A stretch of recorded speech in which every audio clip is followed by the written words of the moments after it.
Seorang perempuan semayang, lepas semayang anak rambutnya tubik. Dia tak tahu tubik lepas semayang ke sebelum semayang. Baik.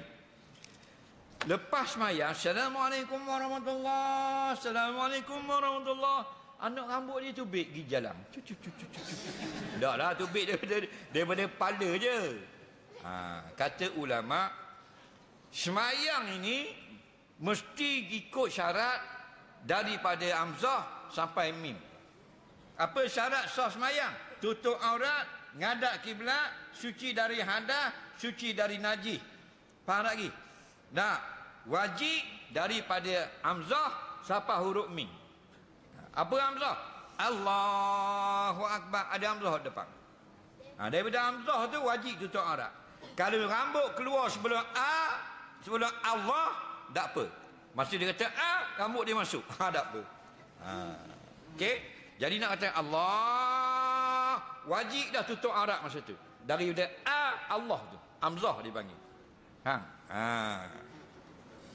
Siapa mana wajib tutup aurat? Siapa kum? Kum mana? Kum salam. Assalamualaikum. Lepas kum keluar rambut, tak batal. Sebelum kum keluar rambut, batal. Jelas lagi. Macam ketuk lah kita kata. Kalau ketuk lepas kum, tak batal. Ketuk belum kum, batal. Mana ketuk tak batal? Assalamualaikum pun. Mana batal? Assalamualaikum kum. Nampak lagi? Kerana semayang itu daripada takbir hamzah sampai kepada salam wa tahlil wa taslim, dan yang jadi halal balik taslim, sekurang-kurang taslim alaikum. Jelas lagi. Jadi Assalamualaikum warahmatullahi, Assalamualaikum warahmatullahi, berbau jatuh rambut atas muka. Lepas salam dak atas mayang. Kalau ragu, maka mana mu ambil? Mu berat sebelah keluar sebelum salam, kena mayang mula. Kalau mu berat lepas pada salam, hukumnya dak ajib mayang mula dak. Nampak? Kerana fiqh dibenarkan dalam perkara itu. Bila syak ambil asal pun boleh juga kaedah baqaul asli, asalnya kekal, iaitu belum keluar. Sebab tu orang yang semayang dah, bila kita semayang Allahu Akbar, masuk rakaat ketiga, kita rokok, pecah kain, tubik punggung puing, faham? Batal semayang. Batal semayang. Faham lagi? Tapi kalau kain tu pecah awak, tak atas. Kain dia koyak dah. Kain dari rumah tu koyak dah. Dia pun Allahu Akbar, punggung puing dah belakang.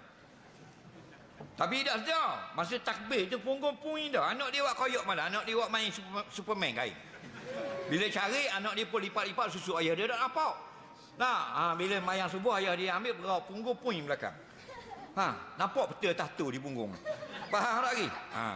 Jadi bila ayah dia semayang dah kadang punggung puing itu, bila ayah dia sedar, masa sujud rakaat ketiga, rakaat kedua mayang subuh, rasa sejuk punggung. Bunyi belakang, kik amak dah kik bunyi. Rupa punggung puing. Dia raba-raba tak ada kain, punggung saja. Faham lagi? Tidak batal. Tak batal mayang ni. Sebab apa? Tidak sah. Batal dari awal sah tak? Tak sah dah batal ke mana? Faham lagi? Macam orang tak puasa makan nasi tengah hari, batal ke tak? Batal tak? Tidak puasa makan nasi tengah hari, batal tak? So batal.